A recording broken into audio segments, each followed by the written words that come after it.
Welcome back to America's Fractured Politics. Today's episode is about power, how it's built, how it's performed, and how sometimes the people who seem to wield it most aggressively are, in reality, the most dependent on it. Because if you want to understand J.D. Vance, not the branding, not the memoir, not the carefully curated image, you have to look at the pattern underneath. And once you do, a very different picture comes into focus.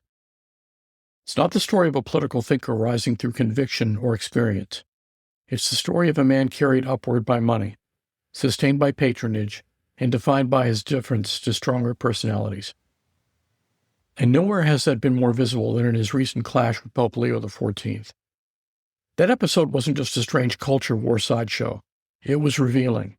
It exposed something deeper about how Vance operates, how he handles authority, how he responds to criticism, and how quickly he shifts from deference to condescension, depending on who he's dealing with. Because when Vance is speaking about Donald Trump, the tone is loyalty, even submission. But when he's speaking about the leader of his own church, the Pope, suddenly the tone changes. It becomes dismissive, patronizing, even sneering. That contrast tells you almost everything you need to know. To understand how he got here, you have to start with how he rose. J.D. Vance did not climb the traditional political ladder. He didn't spend years in public office building a record. He didn't establish himself through legislative accomplishment or diplomatic experience. His transition into power was abrupt and heavily financed. At the center of that rise is Peter Thiel. Thiel didn't just support Vance, he effectively engineered his political viability. In 2022, he poured an unprecedented amount of money into his super PAC, backing Vance's Senate run, the largest single donor investment of its kind at the time. That wasn't normal political support. It was venture capital applied to a candidate. And it didn't start there. Before the Senate run, Thiel had already brought Vance into his investment firm, intertwining their professional and financial interests. This wasn't just ideological alignment. It was structural dependence, a relationship in which Vance's opportunities, visibility, and ultimately his political viability were all tied to a single billionaire benefactor. That kind of backing changes a politician. It shapes how they think. It shapes who they answer to. And most importantly, it shapes what they believe their role actually is. Because when your rise depends on one powerful patron, rather than broad democratic support, your incentives shift. You're no longer primarily accountable to voters.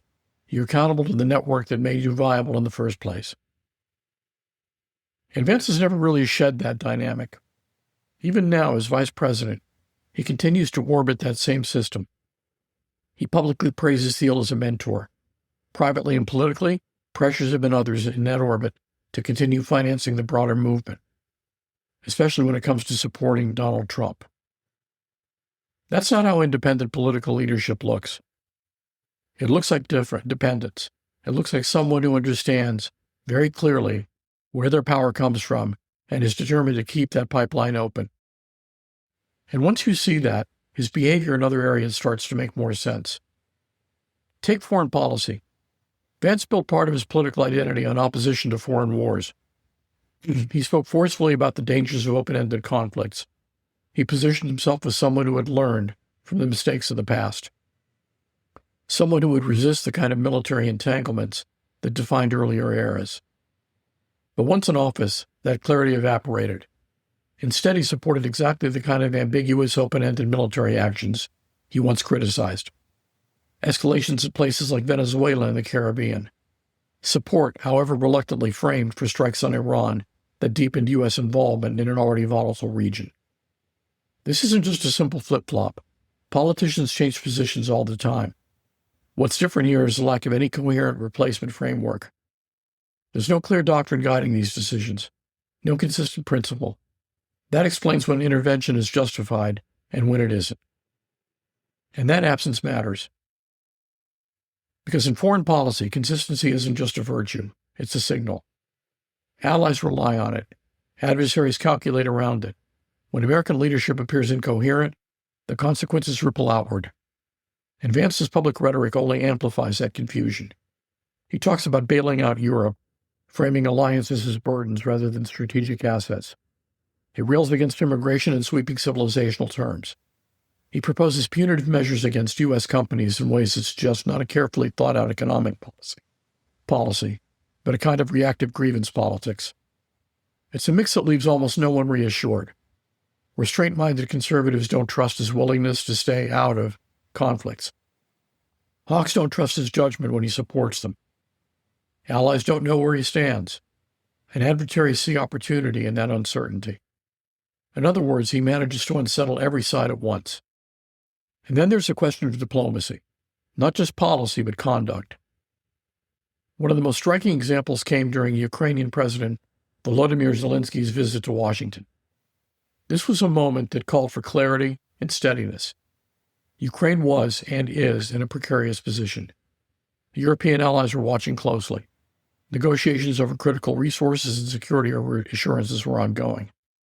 This was an opportunity to project unity and purpose. Instead, it became a spectacle.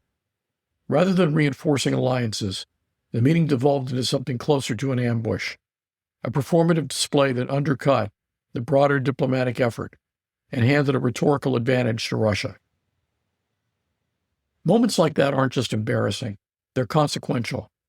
They signal to allies that their relationships can be subordinated to domestic political considerations. They suggest that long-term strategy can be disrupted by short-term messaging. And they erode the basic trust that diplomacy depends on. The same pattern showed up in Vance's visit to Greenland.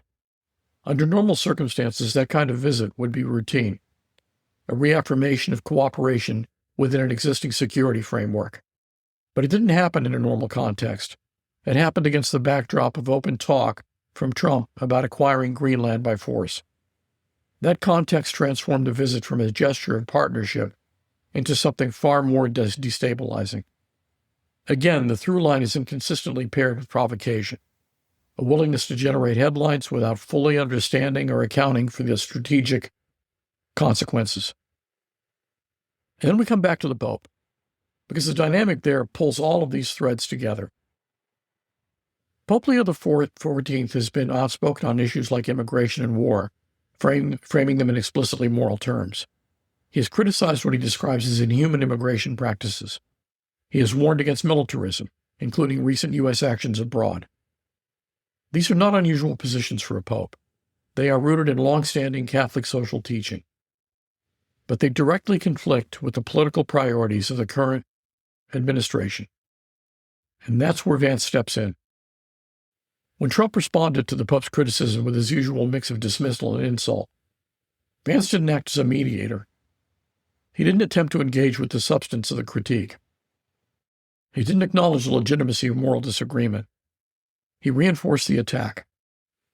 In a cable news interview, Vance suggested that the Vatican should stick to matters of morality and leave public policy to political leaders. The irony is almost hard to overstate, because the issues the Pope was speaking about, war, migration, human dignity, are precisely matters of morality. They are central to the Church's teaching. They are, in many ways, the reason the papacy has a global voice at all. And yet Vance's response was to narrow that role, to suggest that moral authority should not extend into the political decisions he supports.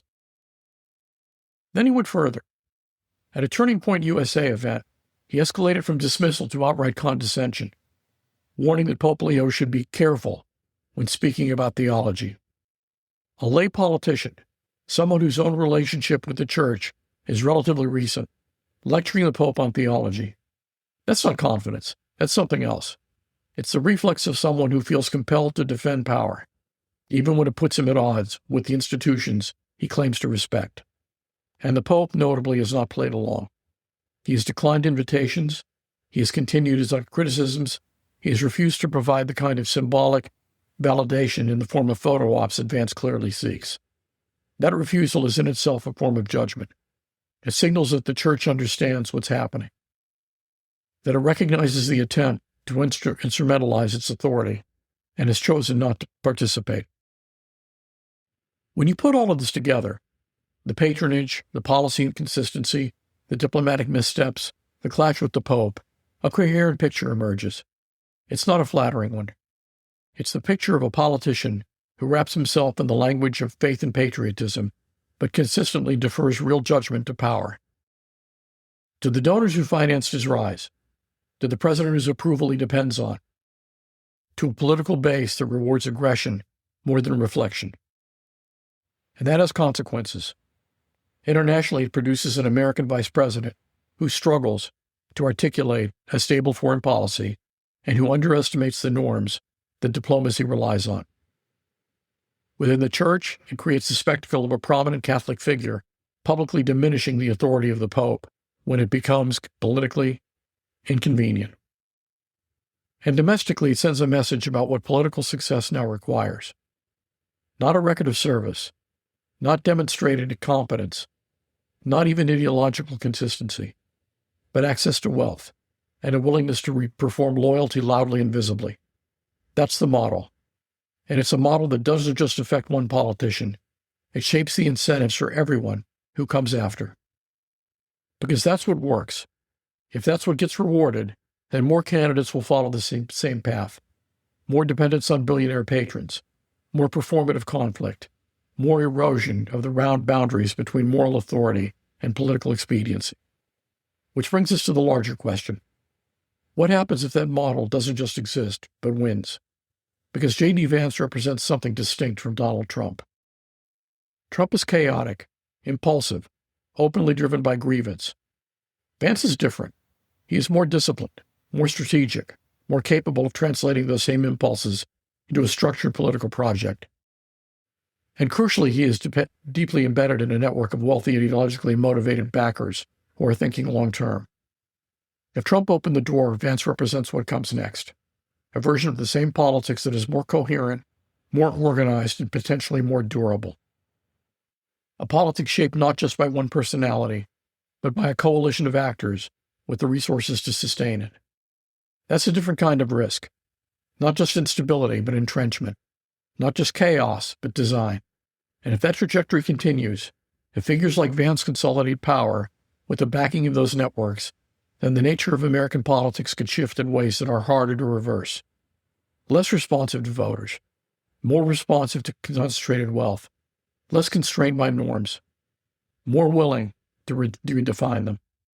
That's the stakes, and it's why the response can't be passive. Because systems don't correct themselves automatically. They respond to pressure, to competition, to alternatives that are credible enough to win. If that doesn't materialize, if the political opposition fails to present a candidate who can effectively challenge both the message and the machinery behind it, then the outcome becomes much more predictable and much harder to undo. Because the next phase won't look exactly like the last decade. It will be more polished, more deliberate, and in some ways more difficult to recognize until it's already taken hold. This has been America's Fractured Politics. Thank you for listening. Until next time.